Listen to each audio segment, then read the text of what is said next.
தமிழ்நாட்டை சேர்ந்த மாதம்பட்டி ரங்கராஜ் அவங்க ஒரு சமையல் கலைஞர் மட்டும் இல்லாம ஒரு தமிழ் நடிகரும் கூட. இவர் தமிழ்நாடு மட்டும் இல்லாம அதர் ஸ்டேட்லயும் வந்து அவரோட கேட்டரிங் பிசினஸ் வந்து நடத்திட்டு வந்தாரு.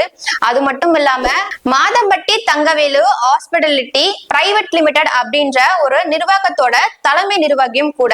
Night lion by Madhampatti Thangaraj அப்படின்ற பிராண்டு கீழே இவரோட சர்வீஸும் வந்து ஜொமேட்டோ மற்றும் ஸ்விக்கிலயும் வந்து கிடைச்சிட்டு தான் இருக்கு. இவருக்கு அனிமேஷன்ல இன்ட்ரெஸ்ட் இருந்தாலுமே அவர் இன்ஜினியரிங் படிச்சுட்டு அதுக்கப்புறம் ஒரு உணவுத்துறையில வந்து இவர் வேலை செய்யறாரு.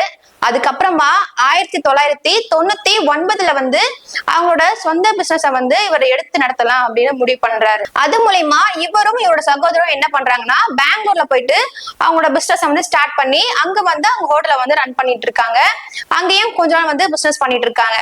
திரும்பவும் அவரோட சொந்த ஊருக்கு திரும்பின மாதம்பட்டி ரங்கராஜ் வந்து சின்ன சின்ன விழாக்களை வந்து சமைக்க ஆரம்பிக்கிறாரு. அதுக்கப்புறம் சோசியல் மீடியால இருக்கிற செலிபிரிட்டிஸ்க்கும் நடிகர்களுக்கும் கூட இவர் சமைச்சு கொடுத்துட்டு இருந்தாரு.